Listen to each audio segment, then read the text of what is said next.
But yeah, just kind of the opening salvo on the unlimited figures, the Injustice figures. Pop over to YouTube. If you're already here, stick around.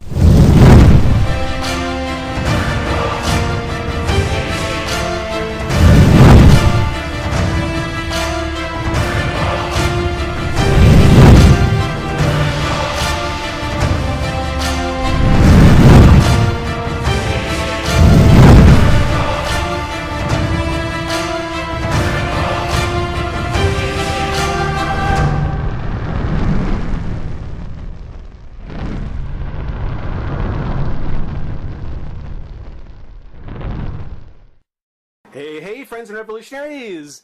Here to take a look at, well, the most recent set of DC Unlimited figures to be put out by Mattel. There's been a whole lot of Unlimited, everything from Batman to DC, and now to the Injustice versions of DC Unlimited characters. And we're going to kick things off with Superman. We're going to take a look at, from what I understand, the alternate universe Superman, the Injustice version, of course, based on the game from the creators of Mortal Kombat, which is apparently such a cool concept they had to repeat it twice.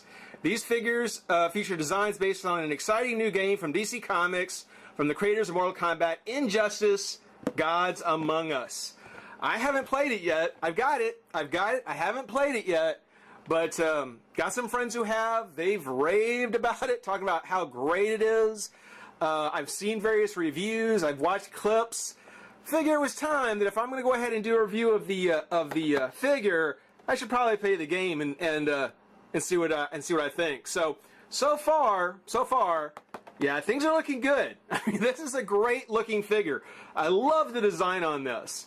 And of course, there's a portrait from the game cover. Okay, got the thing on there. Available April 2013. So, of course, this has been out for a while. I don't know if these were supposed to be released at the same time. I haven't seen them until just recently. So I'm not sure if these are supposed to be released a few months back in April with the game itself. But I'm glad to get them. I'm glad to have them. Comes in the Unlimited packaging. Just kind of like the Batman Unlimited packaging. It's got the cardboard trim title at the top. Got the name of the character on the sides. Got the air holes, and of course got the much bigger picture of the one on the side. Actual art from the game. And I like this. I really like this piece of art. As a matter of fact, I really like this design of Superman more so than what I see here so far.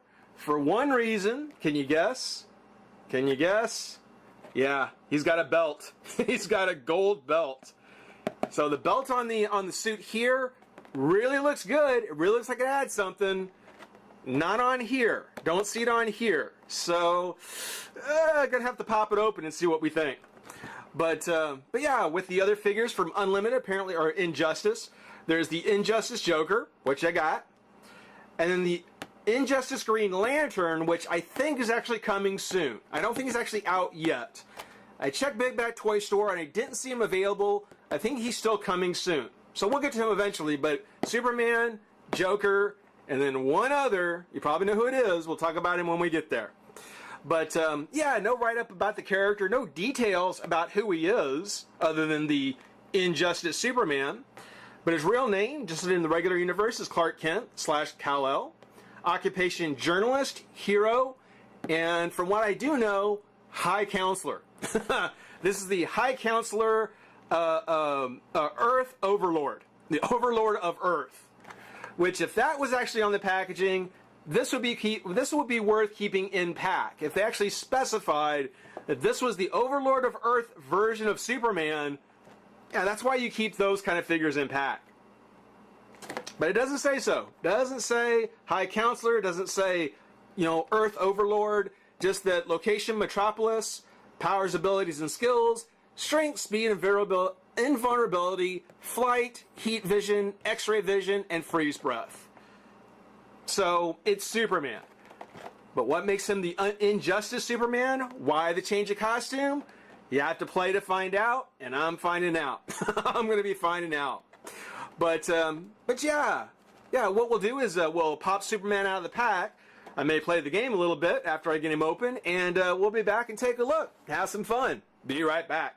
All right, we're back, and we've got the High Counselor, the Overlord Superman out of his pack, and I'm digging it. I am so totally digging it. This is actually a really cool Superman. Not without its flaws, but it's still a really nice Superman. You know, with all the recent blah blah blah about, you know, the redesign on the DC characters, this is a redesign I can totally get behind. I could totally get behind this take on Superman. In a lot of ways, if this style hadn't been portrayed as being a villain Superman, I would have asked DC to make this his permanent version. This is awesome. This is so cool.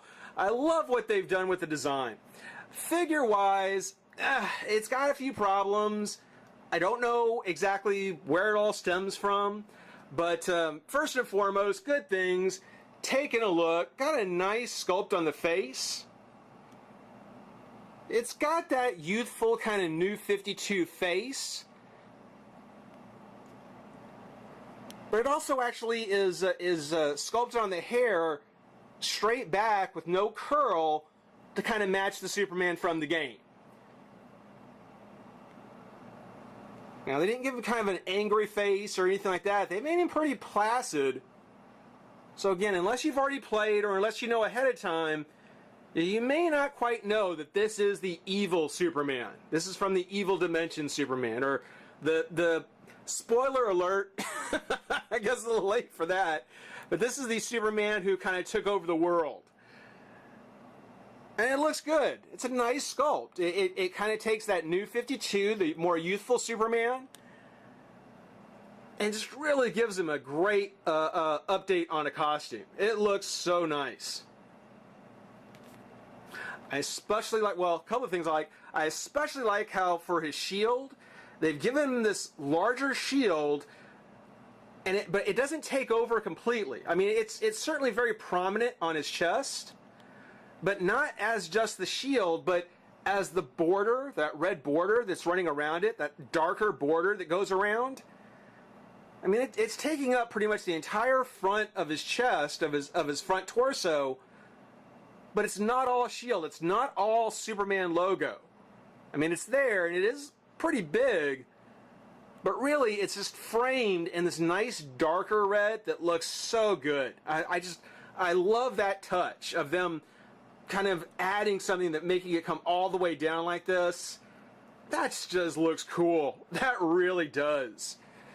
I like the collar. I like the fact they kept the collar, kind of a New 52, you know, a tip there. They've got the collar. The cape, you know, you can imagine it's coming from the sides of the logo into the red back here. But then there's also this textured, almost darker armored shoulder thing he's got. I love that. That is such a great look. That's such a great look that, you know, there's the logo, there's the cape that comes off of it, and you can almost imagine that without the shoulder pads, you know, that by itself would be good, but being that he's kind of in charge of a meta-human army, yeah, they give him this kind of reddish, leathery kind of armor thing. Almost gives him kind of an Imperial look with the shoulder pads coming out the way it does. Almost like an Emperor would look. That is just awesome. That is so awesome. On the sculpt on the body, you can see they did go through and put in quite a bit of, I don't know, what looks organic in the ripples and the sculpting on the body. It's not. I'm sure it's supposed to be muscle tone. I do like the fact that they didn't try to add the texturing that a lot of the comic character costumes seem to have, kind of that mesh. They didn't try to put that texture in. They just kept it smooth. but certainly did a lot of sculpting around the sides. I mean, that's a lot more than a 6-pack going on there. That's a 60-pack. I mean, that is something serious. But it looks good. It's not overdone. It might look a little goofy to some people. I like it. I think it looks really good. I also like the fact that he's not wearing boxers. He doesn't have his boxers on, but like in the game, he actually seems to have like a under bodysuit or an under panel. You know, where the leg armor comes together, sort of. If they had done the same kind of thing up in the shoulder, it would have looked great. It would have been just awesome. Here, it does look a little out of place for it to be around the legs, but not up by the torso. So, as much as I love seeing the red back, I would have liked to see more of it to kind of give it a look like there's a red bodysuit he's wearing, and then the blue on top. That's the way it looks to me in the game. You know, I don't know quite what they're going for here. I do wish they would have added the gold belt. If they would have added the gold belt along with this, I wouldn't even be complaining. I would not even be complaining. The legs, pretty standard looking legs. Got the boots. Now the boots have the same kind of almost scale like texturing, sort of like what you see. Well, not quite. Sort of like what you see on the cape, but not really. It is actually quite different. You can see the buckles and the clasps on the back. It's got that deep red over a lighter one. The blue itself is actually a very dark blue, you know, certainly trying to convey the fact that this is a darker, more sinister Superman. But looks fantastic. No S. There's no S on the back. For some reason, they just don't like doing the S. They don't like the S on the back. Just have this black line that runs down the middle. I haven't seen that in the game yet. But he does have that red trim that goes all around the edge of the cape. Which looks pretty good. I'm sculpting on his back. It's very cool. That is a very, very cool looking Superman. That's a nice, nice figure. Part of the problem I have with it is that for this one, being it's part of the Injustice, I don't know if this is going to be for the Injustice series specifically, or if this may be the start of a new direction for Mattel on the figures. But Superman is, and my board's a little warped. Come on now. There we go. Sort of. There we go. Superman is small. He is smaller in scale and overall just general size than other DC figures that have been put out. He definitely strikes me more as a Movie Masters figure. I just stood him up. I'm going to pick him up again. By that I mean his whole body. And let me bring in an oldie but a goodie, the Unlimited Superman, to kind of give you an idea what I mean. You can see that the comic version here, you know, big chest, big shoulders, you know, just all around, just a really, you know, hunky piece of plastic, big chunky piece of plastic. Here, on this Superman, I mean, he's definitely a very buff. He's a big guy. But you can see what I mean, that overall his scale, much smaller in scale, much more spindly. Much more like what I would expect to see from a Movie Masters kind of version. You know, not as over the top that we would see for comics, for the comic Superman. And I really need to get a new board. So if we stand them up next to each other, you know, there you go. You can really see there what I mean. This Superman, very big, very chunky, very comic book Superman. This one, a little bit more reality based. I would almost put this as a Movie Masters. Not just for that, but also because he's also because whereas the unlimited versions, there's pretty much a set type of articulation that we get with these figures. With this Superman, not so much. Get a lot, and actually some of it's pretty impressive. The ball-jointed head that he has, I have not seen a ball-jointed head on a Mattel DC figure this nice in a long time. It's been a long time since I've seen a ball joint that nice. That's really good. I do like that. The arms do come out, the shoulders come out here, and the cape will let him go to about there, straight out to the sides. But there is no twist at the bicep. And there's really no reason for there not to be. Not that I know of. Other than the fact that if they felt the arm was a little too thin, which I can't... When you think about like Harley and Batgirl and Star Sapphire, I can't believe that they might have been concerned that the shoulder peg would have broke. So there's really no reason why there was no twist at the shoulder. What they did do is, of course, here at the elbow, there's a twist at the elbow, and then a twist at the forearm. So, you can have him, you can put his arm like that, you can twist it up like this. There is a twist at the forearm. Problem with that, or the reason I don't really care for that trade, is that next piece is a twist on the wrist. So there's nothing that a twist on the forearm, that a twist at the wrist doesn't do just the same. And the tooling in the joint for the elbow, I can't imagine it's going to be that much tougher than the tooling they did for the shoulder. So again, the twist of the bicep, not anywhere near a fair trade for twist of the shoulder. Because even though, yes, you can twist the bicep, or the forearm, I should say, and you can twist in a circle, there's nothing that it does that the twist at the wrist won't let you do at the same time.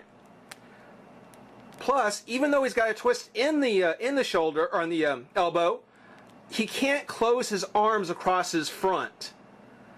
Without having something in the shoulder, your figures aren't really going to be able to hold their arms in front of them. They can hold them out to the side, but not in front of them. And that's an important piece of articulation for me. That's very important. They did put a hinge at the wrist, so you can kind of direct traffic, kind of wave. but I don't need it. I don't need a twist at the wrist. If you want to add it, that's fine. I don't need it. And I really don't want a twist in the forearm if it means giving up one in the shoulder. That really bothers me on this figure. It would have been so perfect if it just would have had that hinge. Now on his waist, he does have a twist at the waist. No crunch, whereas other DC Unlimited figures would have the crunch. Nothing here, and I will forgive that because of the way the logo is sculpted, the way his shield is sculpted. I'll forgive the twist on this one, or the crunch on this one, but I'm really hoping that's not going to be a trend, that we're not going to be getting the crunch anymore, because that, again, was a nice piece of articulation. The legs still come up, they still come out. There is the twist at the thigh. Single bend at the knee, twist at the boot, or twist at the top of the boot, and hinge at the ankle. And the leg actually doesn't come as far forward as I was hoping. It comes out to about there. So not a whole lot, really.